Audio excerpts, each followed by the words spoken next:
کیونکہ میں آپ کی توجہ کو ایک خاص لفظ کی طرف لے کر جانا چاہتا تھا، اور وہ لفظ ہے تھنکنگ، یعنی آپ کی سوچ۔ لیکن سوچ بدلنے سے کیا ہوتا ہے؟ کیا پریشانی کے متعلق سوچنا چھوڑ دینے سے آپ کی پریشانی غائب ہو جاتی ہے؟ نہیں، ایسا کچھ نہیں ہوتا۔ اور پھر صرف یہ دعویٰ بھی کافی نہیں ہے کہ صرف سوچ بدل لینے سے پریشانیاں غائب ہو جاتی ہیں۔ اس لیے میں نے انسانی سوچ پر تھوڑا سا ریسرچ ورک کیا، اور اس حوالے سے مجھے کرسٹا ٹیلر کے کیے گئے کام سے ایک چیز کی تصدیق تو ضرور مل گئی کہ ڈپریشن اور ہمارے سوچنے کے انداز کے درمیان ایک تعلق ضرور ہے۔ اور یہاں میں بتاؤں گا 18ویں صدی میں گزرے ایک امریکن گھڑی ساز فینیس کوئمبی کے بارے میں، کہ جو اپنی گھڑیاں بنانے کی وجہ سے بہت مشہور تھے۔ فینیس کو پھیپھڑوں کی ایک بیماری ہو گئی جسے آج ہم ٹی بی کے نام سے جانتے ہیں۔ اب آپ کو پتہ ہی ہے کہ اگر ٹی بی کا علاج نہ کیا جائے تو اس میں انسان کی جان بھی جا سکتی ہے، اور یہ بات ہے 18ویں صدی کی، کہ جب ابھی ٹی بی کا علاج بھی دریافت نہیں ہوا تھا۔ لہٰذا فینیس نے اپنے علاج کے لیے خود سے طریقے ڈھونڈنے شروع کر دیے، اور اس نے نوٹس کیا کہ جب وہ اپنا پسندیدہ کام کر رہا ہوتا ہے، یعنی کہ گھڑ سواری، تو اسے بہت زیادہ ایکسائٹمنٹ یا بہت زیادہ خوشی حاصل ہوتی ہے، اور اس بہت زیادہ خوشی کے دوران اسے تھوڑی دیر کے لیے اپنی بیماری کی تکلیف سے نجات مل جاتی ہے۔ چنانچہ اس نے ایک نتیجہ اخذ کیا کہ اصل چیز دل اور دماغ ہے، جسم تو صرف ان کے رہنے کی ایک جگہ ہے۔ اگر دل اور دماغ صحیح ہوں تو جسم خود بخود صحیح کام کرنے لگے گا۔ اب فینیس کو اپنی اس بات کا اتنا یقین ہو گیا کہ بعد میں اس نے اپنے ان آئیڈیاز کو لوگوں میں بھی پھیلانا شروع کر دیا، اور اس طرح آغاز ہوا ایک نئے فلسفے کا، جسے آج میں اور آپ لا آف اٹریکشن کے نام سے جانتے ہیں۔ آج کل یہ لفظ پاکستان کے ایجوکیٹڈ طبقے میں بہت زیادہ مشہور ہے، اور لا آف اٹریکشن کا عام الفاظ میں مطلب ہے کہ جیسی سوچ آپ سوچیں گے ویسی ہی باتیں آپ کی زندگی میں بھی ہوں گی، کیونکہ انسان کی سوچ ایک انرجی کی طرح ہے، اور جیسے ایک انرجی اپنے جیسی دوسری انرجی کو اپنی طرف کھینچتی ہے، ویسے ہی ایک اچھی سوچ بھی آپ کے گرد اچھے واقعات اور اچھے ایکسپیرینسز کو اکٹھا کرے گی۔ اب دنیا کے لیے لا آف اٹریکشن کا کانسیپٹ بڑا دلچسپ تھا، اس لیے اس پر کافی سارے لوگوں نے کام کرنا شروع کیا کہ کیا یہ واقعی ایگزسٹ کرتا ہے؟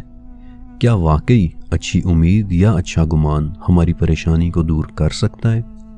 اس سوال کا جواب ڈھونڈنے کے لیے لا آف اٹریکشن پر یقین رکھنے والوں نے ایک بہت زبردست کام کیا۔ انہوں نے سوچا کہ کیوں نہ انسانی تاریخ کے تمام علوم کو ایک جگہ اکٹھا کر دیا جائے، اور پھر دیکھا جائے کہ کون سا عظیم علم وجود میں آئے گا اور وہ ہمیں کیا باتیں سکھائے گا، ایسی باتیں جنہیں ہم اپنے ذہن میں رکھیں اور زندگی کی پریشانیوں سے چھٹکارا پا لیں۔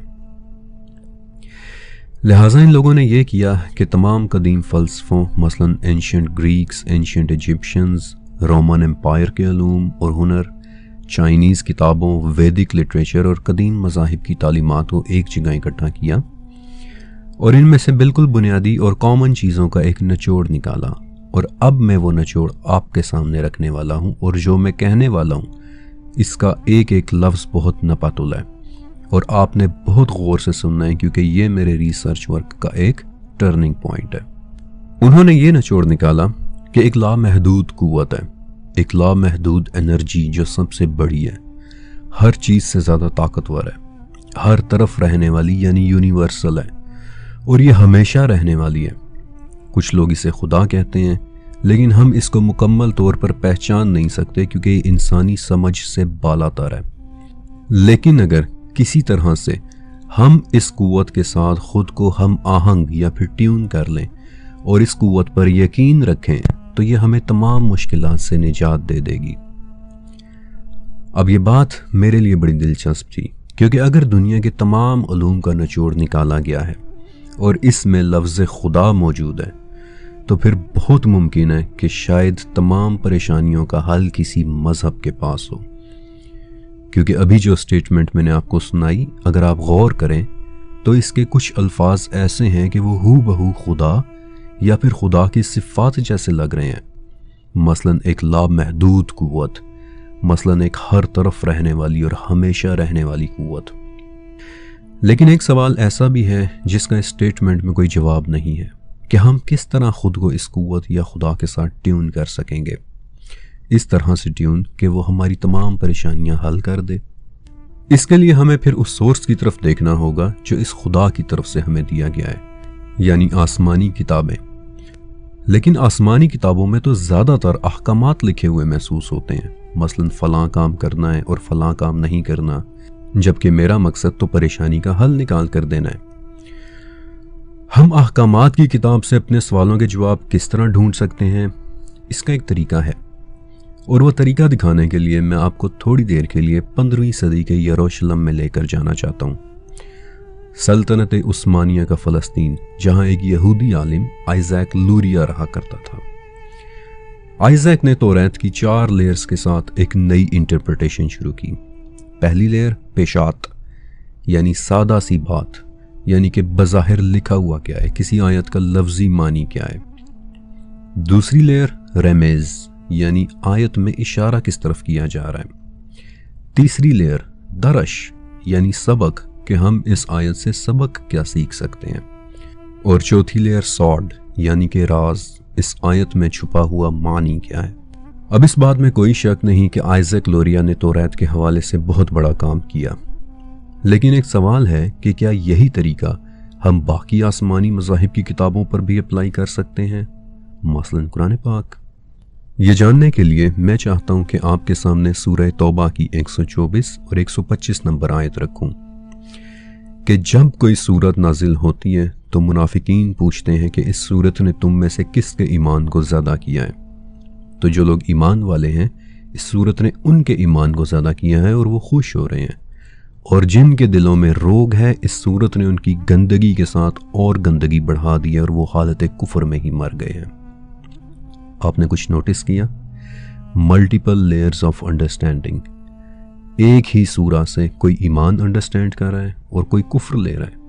ایک ہی سورہ، ایک ہی آیت کی انٹرپریٹیشن مختلف لوگ مختلف لیولز پر مختلف طریقے سے کر رہے ہیں، جس کا مطلب یہ ہے کہ قرآنی آیات کی انٹرپریٹیشن بھی لیئرز میں ہو سکتی ہے کہ کس آیت میں کیا کیا معنی پوشیدہ ہیں، اور یہ ایک بہت ہی اہم بات ہے کیونکہ یہیں سے میں آپ کو آپ کی پریشانی کا حل بتانے والا ہوں۔ سورہ نجم کی 39 نمبر آیت، ہر انسان کے لیے وہی ہے کہ جس کی اس نے کوشش کی۔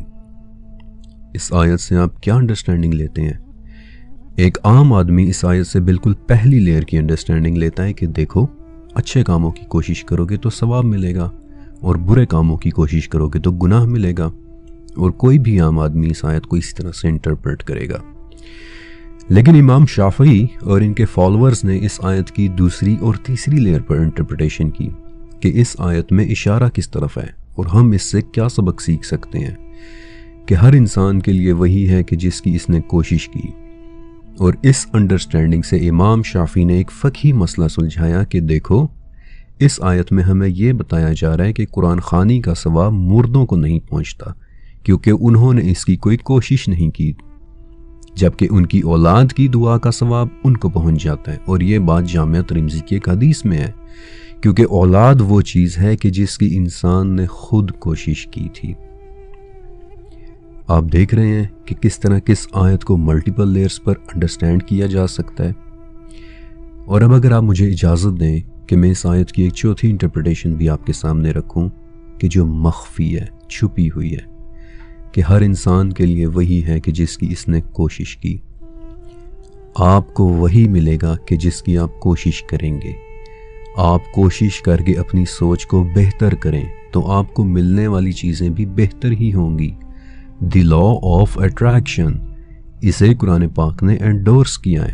اور اگر آپ کو میری بات کا یقین نہیں ہے تو اس سے اگلی آیت پڑھ لیں کہ عنقریب اس کی کوشش دیکھی جائے گی اور پھر اسے اس کا بدلہ بھی دیا جائے گا۔ آپ کو ایسا نہیں لگ رہا کہ یہاں ہمیں ایک پروسیس بتایا جا رہا ہے کہ جیسی کوشش کرو گے جواب میں تمہیں وہی کچھ ہی دیا جائے گا۔ ایک اچھی سوچ کی کوشش کرنے والے کو جواب میں بھی بہترین چیزیں ہی دی جائیں گی، دی لا آف اٹریکشن۔ لیکن اس میں ہماری پریشانی کا جواب کہاں چھپا ہوا ہے؟ ہماری پریشانی کا جواب ان سے اگلی آیات میں چھپا ہوا ہے۔ اگر آپ کسی بات پر پریشان ہیں تو اس سے اگلی آیت دیکھیں کہ وہی ہنساتا ہے اور وہی رلاتا ہے۔ اگر آپ کی پریشانی کسی عزیز کا بچھڑ جانا ہے تو اس سے اگلی آیت دیکھیں کہ وہی زندگی دیتا ہے اور وہی موت دیتا ہے۔ اگر آپ کی پریشانی اولاد کا نہ ہونا ہے تو اس سے اگلی آیت دیکھیں کہ اسی نے جوڑا یعنی نر اور مادہ کو پیدا کیا ہے نطفے سے جبکہ وہ ٹپکایا جاتا ہے۔ اگر آپ کی پریشانی غربت اور دولت کی کمی ہے تو اس سے اگلی آیت دیکھیں کہ وہی مالدار بناتا ہے اور وہی خزانہ دیتا ہے۔ آپ دیکھ رہے ہیں کہ کس طرح ہماری سوچ کو ٹیون کیا جا رہا ہے کہ دیکھو جس طرح کی کوشش کرو گے تمہیں ویسا ہی دیا جائے گا۔ غم کی حالت میں اپنے رب پر یقین رکھو کیونکہ وہی تمہیں خوشی دے گا۔ بچھڑنے پر صبر کرنے کی کوشش کرو کیونکہ زندگی اور موت بھی وہی دیتا ہے۔ اولاد نہ ہونے کا غم نہ کرو، یقین کی کوشش کرو کیونکہ اولاد بھی تو وہی دیتا ہے۔ دولت نہ ہونے اور مفلسی کی فکر نہ کرو بلکہ اس پر یقین کرو کیونکہ مالدار بھی تو وہی بناتا ہے، خزانے بھی تو وہی دیتا ہے۔ آپ کو اللہ پر یقین کے ساتھ اپنی سوچ کو اس طرح رکھنا ہے کہ وہی ہمارے مسئلوں کا حل کرے گا، وہی ہمیں پریشانیوں سے نجات دے گا۔ اور اس یقین کے متعلق آپ صلی اللہ علیہ وسلم نے بھی یہی بتایا کہ دیکھو جب اللہ سے سوال کرو تو اس کوشش کے ساتھ سوال کرو کہ تمہیں اس کی قبولیت کا یقین ہو۔ اللہ اپنے بندے کی دعا قبول نہیں کرتا جو بے یقین اور بے پرواہ دل سے دعا کرے۔ ایک یقین کی سوچ رکھیں کہ جس ہستی سے میں مانگ رہا ہوں وہ مجھے ضرور دے گا، وہ میرے مسئلے کا حل ضرور کرے گا۔ آپ کو یاد ہے میں نے بتایا تھا کہ اس یقین کی تعلیم انسانی تاریخ کے تمام فلسفوں میں دی گئی ہے۔ میں آپ کو ایک اور ثبوت دینا چاہتا ہوں جو مجھے بائبل میں بھی ملا، بک آف مارک 11:24۔ حضرت عیسیٰ علیہ السلام یروشلم میں داخل ہوتے ہیں تو کیا دیکھتے ہیں کہ وہاں بیت المقدس میں کچھ لوگ خرید و فروخت کر رہے ہیں۔ تو حضرت عیسیٰ علیہ السلام ان پر غصہ ہوتے ہیں کہ کیا تم نے خدا کے گھر کو چوروں کی ایک غار میں بدل دیا؟ اور پھر وہ ان تاجروں کو وہاں سے نکالتے ہیں۔ اس کے بعد وہ اپنے حواریوں کو بیٹھے واعظ کر رہے ہوتے ہیں تو اس وقت عیسیٰ علیہ السلام انہیں ایک بہت خاص بات بتاتے ہیں کہ دیکھو جب تم دعا مانگو تو اس بات کا یقین رکھو کہ وہ تمہیں ملے گا اور وہ تمہیں مل جائے گا۔ یقین کے ساتھ اپنے مسائل کا حل مانگنا۔ اب یہاں میں آپ کو ایک بڑی خاص بات بتانا چاہتا ہوں اور وہ یہ ہے کہ لا آف اٹریکشن کہتا ہے کہ کوئی قوت ہے جو بڑی ہی طاقتور ہے، جس کی طاقت کی کوئی حد نہیں ہے، وہ لامحدود ہے، اور اگر ہم اس قوت کے ساتھ ٹیون ہو جائیں تو وہ ہمارے تمام مسائل کا حل کر دے گی۔ لیکن لا آف اٹریکشن یہ نہیں بتاتا کہ وہ قوت کون سی ہے۔ یہ سوال لا آف اٹریکشن کے لیے ایک راز ہے۔ لیکن سورہ نجم کی ان آیات میں لا آف اٹریکشن سے کہیں زیادہ رازوں کے جواب چھپے ہیں، اور انہی رازوں میں سے ایک راز اس قوت کی آئیڈینٹی بھی ہے۔ ان آیات سے فوراً اگلی آیات میں کہ وہی شعراء ستارے کا رب ہے۔ اب میرا آپ سے ایک سوال ہے کہ اگر آپ ان آیات کو اکٹھا پڑھیں تو آپ کو ایک عجیب بات نظر آئے گی۔ نارملی ان آیات میں بتایا جا رہا ہے کہ وہی ہنساتا ہے، وہی رلاتا ہے، وہی موت دیتا ہے اور وہی زندگی دیتا ہے، وہی اولاد دیتا ہے اور وہی دولت بھی دیتا ہے۔ اس بات کا یقین رکھو تو تمہیں دے دیا جائے گا۔ لیکن اس کے بعد اچانک ایک آیت آتی ہے کہ وہی شعراء ستارے کا رب ہے۔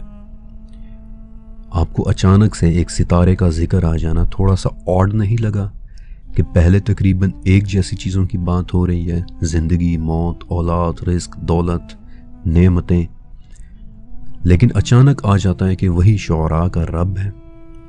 شعراء کے متعلق آپ کیا جانتے ہیں؟ شعراء ایک ستارے کا نام ہے، اور یہ کوئی عام ستارہ نہیں ہے بلکہ یہ رات کے آسمان میں سب سے چمکدار ستارے کا نام ہے، اور انگلش میں ہم اس ستارے کو سیریس کے نام سے جانتے ہیں۔ آپ کو یاد ہے میں نے آپ کو آیات کی لیئرز میں کی گئی انٹرپریٹیشن کے متعلق بتایا تھا کہ آیات کی مختلف لیئرز میں مختلف انڈرسٹینڈنگ ہوتی ہیں۔ پہلی لیئر یعنی لفظی معنی میں تو اس آیت کا بڑا سمپل سا مطلب ہے کہ ہاں آسمان میں جتنے بڑے بڑے ستارے ہیں وہ اسی نے بنائے ہیں، اور یہی ایک عام انسان کی انڈرسٹینڈنگ ہے۔ لیکن میں آپ کو صرف لفظی معنی پڑھ کر نہیں سنانا چاہتا، بلکہ میں آپ کو گہرائی میں لے جا کر اس آیت کی چوتھی لیئر کے متعلق بتانا چاہتا ہوں جسے ساڈ کہتے ہیں۔ ایک راز کہ اس آیت میں راز کون سا چھپا ہوا ہے۔ شعراء ستارے میں ایسا کیا خاص ہے کہ اچانک ان آیات میں اس کا نام آ جاتا ہے؟ اچانک ایک ستارے کا ذکر آ جانے میں چھپے راز کو جاننے کے لیے میں شعراء ستارے سے ریلیٹڈ پچھلے 4000 سال پر مبنی انفارمیشن کو اسٹڈی کیا، اور میں نے دیکھا کہ تاریخ میں شعراء ستارے کو 50 سے زیادہ نام دیے جا چکے ہیں۔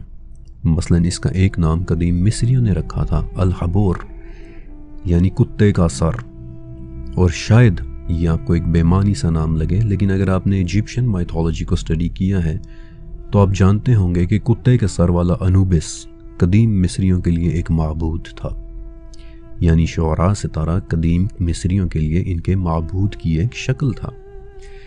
پھر انڈیا میں شعراء کا سنسکرت نام مرگوید تھا، یعنی ہرن کا شکاری، جو ایک ہندو خدا رودرا یا پھر شیوا کا نام ہے، یعنی شعراء ان کے معبود کی ایک شکل تھا۔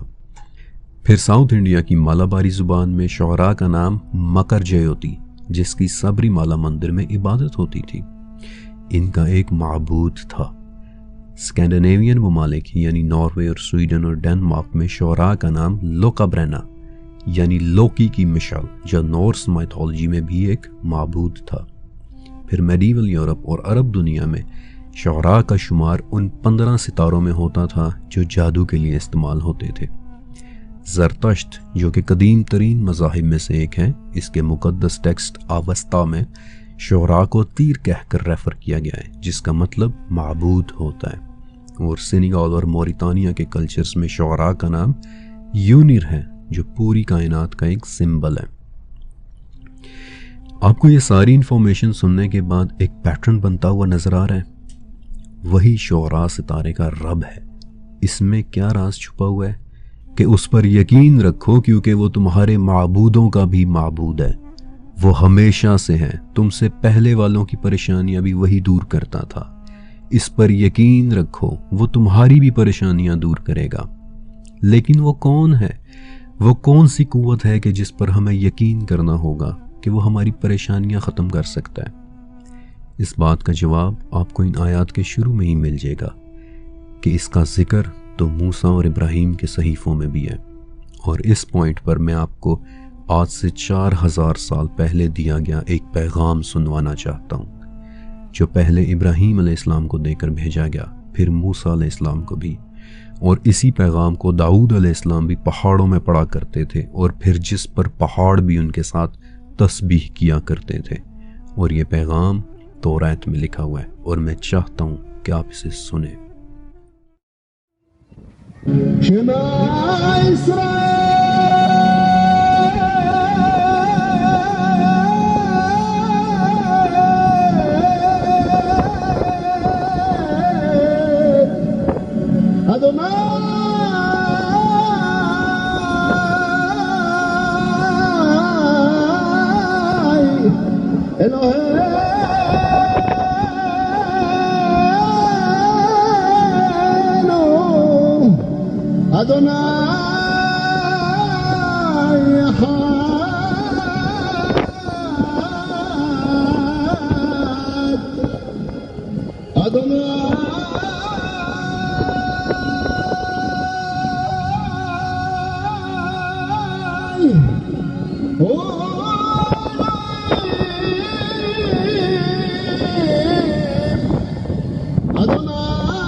سنو اے اسرائیل، ادونائی ہمارا رب الہ ہے، وہ اکیلا ہے۔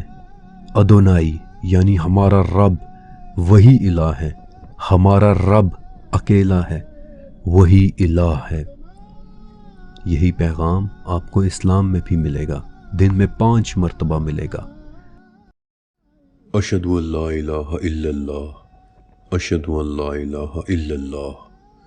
میں گواہی دیتا ہوں کوئی الہ نہیں سوائے اللہ کے، میں گواہی دیتا ہوں کوئی الہ نہیں سوائے اللہ کے، میں گواہی دیتا ہوں کوئی الہ نہیں سوائے اللہ کے، کوئی الہ نہیں سوائے اللہ کے۔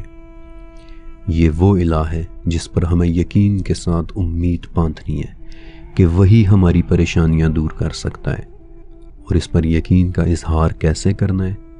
ہمیں اس کے سامنے صرف ایک چھوٹا سا کنفیشن کرنا ہے، ایک اعتراف کرنا ہے، اور وہ اعتراف آپ صلی اللہ علیہ وآلہ وسلم نے ہمیں خود بتایا ہے۔ اور یہ اعتراف میں آپ کو حرف بحرف پڑھ کر سناتا ہوں۔ اے اللہ، تو میرا رب ہے، تیرے سوا کوئی معبود نہیں، تو نے ہی مجھے پیدا کیا ہے اور میں تیرا ہی بندہ ہوں۔ اے اللہ، میں اپنی طاقت کے مطابق تجھ سے کیے ہوئے عہد اور وعدے پر قائم ہوں۔ میں ان بری حرکتوں کا اقرار کرتا ہوں جو میں نے کی ہیں، میں ان نعمتوں کا بھی اقرار کرتا ہوں جو تو نے مجھے دی ہیں۔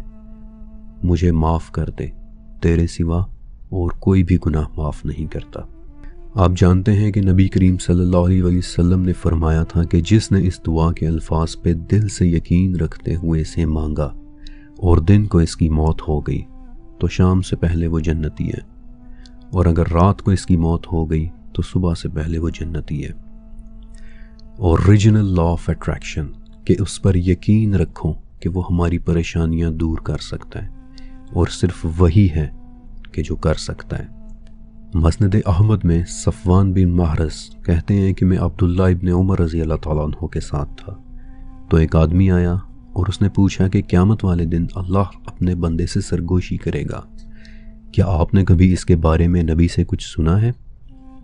عبداللہ کہتے ہیں کہ ہاں، اللہ تعالیٰ اپنے بندے کو اپنے قریب کرے گا، اس پر اپنا ہاتھ رکھ کر اسے لوگوں سے چھپا لے گا، اور پھر اس سے پوچھے گا کہ کیا تجھے اپنا فلاں گناہ یاد ہے؟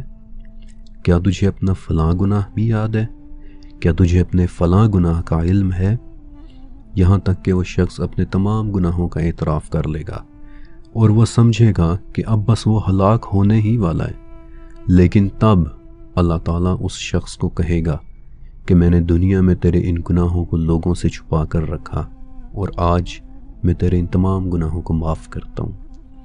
ایک ایسا رب کہ جو اکیلا ہے، جو سب کا معبود ہے، جو واحد ہے، جو میرے گناہوں کو بھی چھپا لیتا ہے، میں اس پر کیوں نہ یقین رکھ کر دعا مانگوں کہ وہ میری ہر پریشانی کو دور کر سکتا ہے۔